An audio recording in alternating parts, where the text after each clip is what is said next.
오해일까 속설일까? 진실일까 거짓일까? 거짓 판치는 정보 전염병의 시대.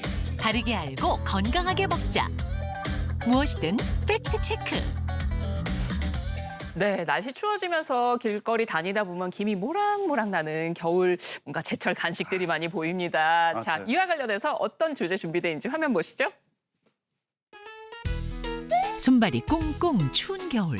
요즘같이 추운 날씨에 김이 모락모락 나는 따끈한 간식이 눈길을 사로잡는데요.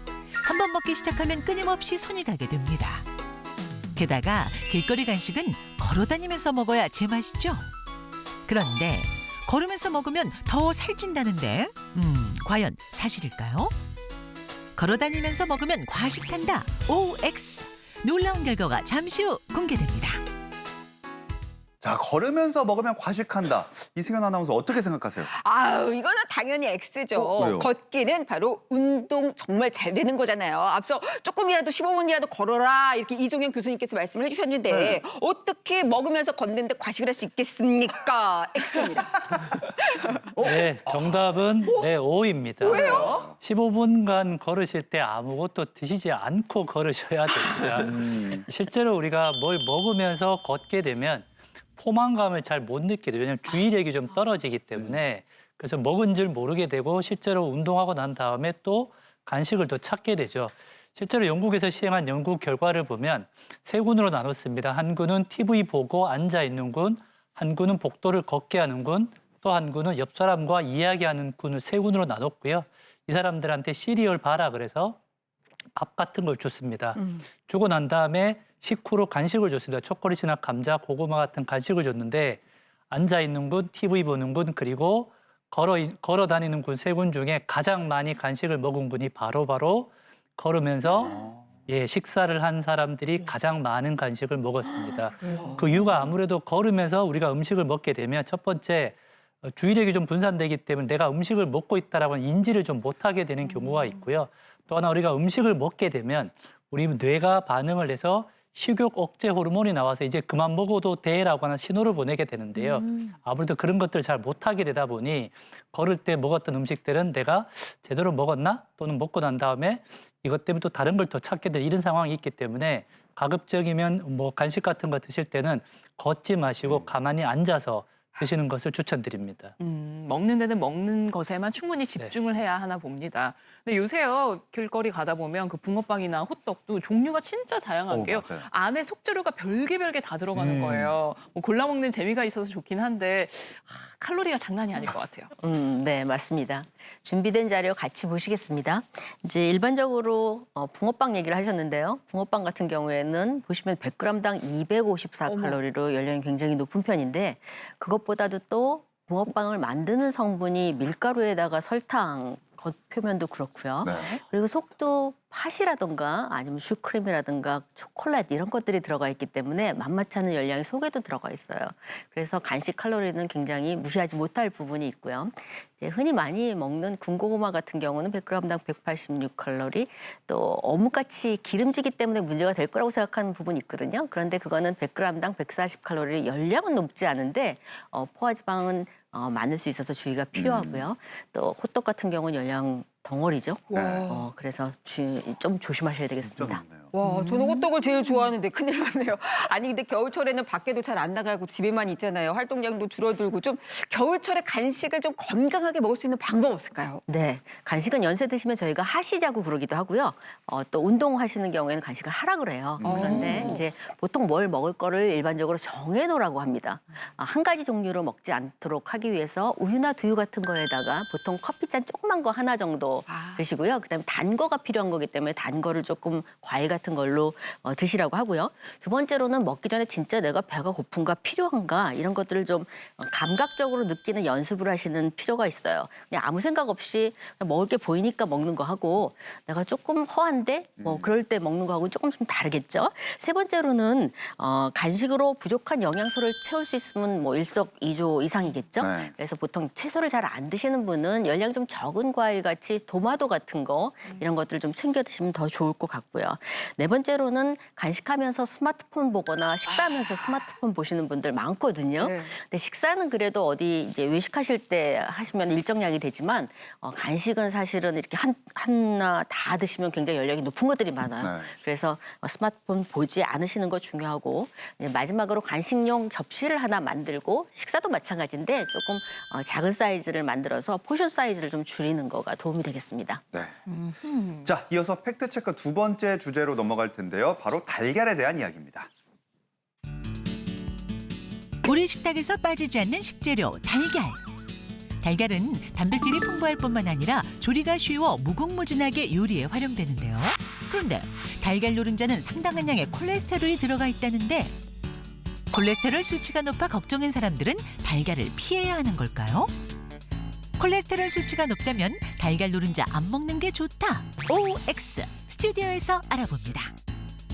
네, 뭐 달걀이 콜레스테롤 높다는 거야 다들 이제는 아는 상식인데 아니 그렇다고 이거를 안 먹는 게 나을지 아니 예, 그래도 예. 달걀이 그렇게 영양분이 많다는데 네. 먹어야 되는 거 아닌지 늘 고민돼요. 맞아요. 우리 소리 씨가 잘 모르네요. 저도요 몸 만들고 건강식을 즐겨 먹는데요. 달걀 흰자만 쏙쏙 빼먹어야 된다고 그러더라고요. 왜냐하면 콜레스테롤 때문이겠죠. 그래서 저는 O 들었습니다. 안 먹는 게 좋다는 얘기죠. X입니다. X예요? 네. 이제 달걀은 아시다시피 완전 식품에 가까운 다양한 영양소를 갖고 있고요.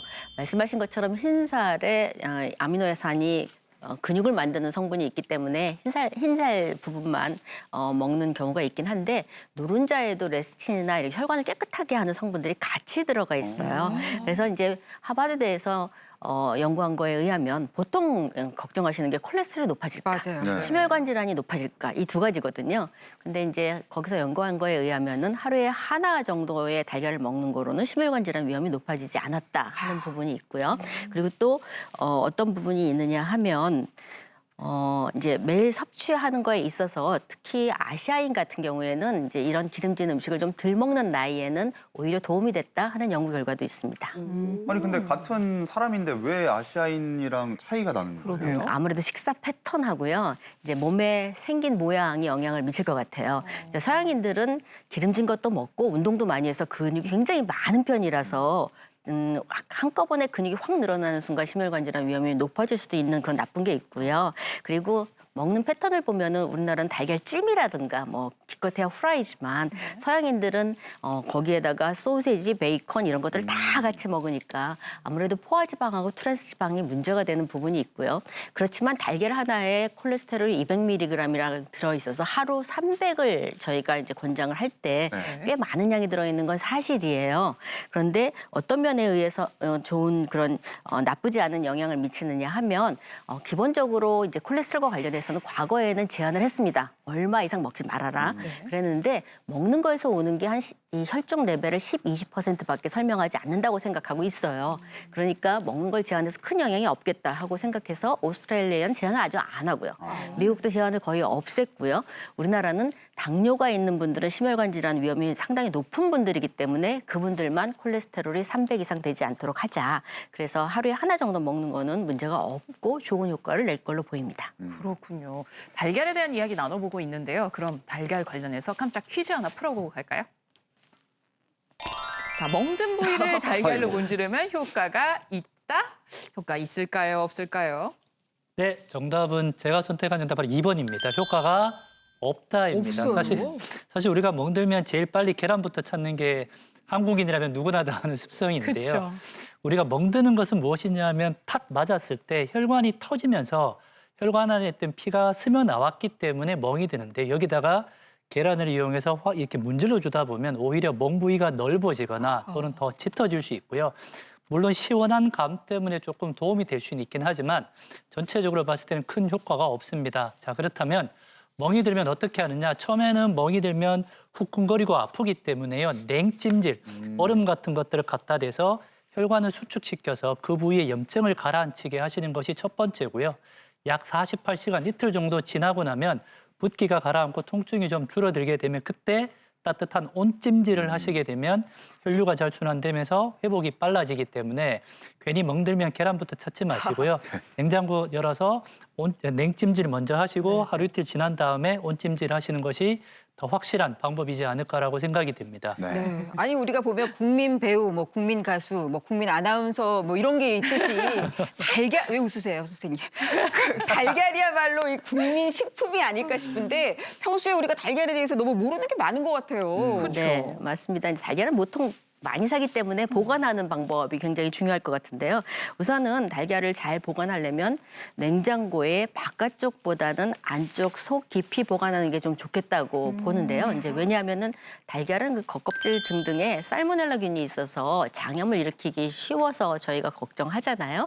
그런데 이제 보통 살모넬라균이 굉장히 여러 온도 영역에서 자라는데 보통 5도 아래가 되면 잘 안 자라는데 냉장고는 보통 4도이기 때문에 앞쪽으로 가면은 이제 열고 닫고 하면서 온도가 올라갈 수 있어서 그래서 안쪽으로 가시면은 보관하시면 좋겠고요. 또 하나는 씻어서 보관하시는 분들이 많아요. 이제 좀 지저분하니까. 그런데 이제 씻게 되면은 거기에 이제 공기층이 이 연결이 될 수 있는 이 미세한 구멍이 있는데 그 부분이 상하는 부분이 있고요. 또 하나 바깥에 해로운 물질 들어오지 못하게 하는 큐티클층이 있는데 그것도 씻으면 없어집니다. 그래서 오히려 해로운 물질이 들어오기 쉬워지거든요. 그래서 꼭 씻고 싶으시면 이제 요리하시기 바로 직전에 씻으시는 게 어떨까 하는 생각이 듭니다. 세 번째로는 달걀 사실은 어느 쪽을 이렇게 아래로 둘까 이런 거 고민을 하게 되거든요. 근데 뭉툭한 쪽을 위로 두시는 게 좀 더 좋겠어요. 왜냐하면 여기에 이제 공기층이 있는데요. 이 공기층이 달걀의 신선도를 유지하는 데 훨씬 중요한 역할을 하기 때문에 거기가 압박되지 않도록 밋밋한 쪽을 위로 해서 보관을 하시면 훨씬 좋을 것 같고요. 마지막으로는 달걀이 물에 이렇게 뜨지 않는 경우에는 상한 거일 가능성이 있으니까 섭취를 피하시는 게 좋겠습니다.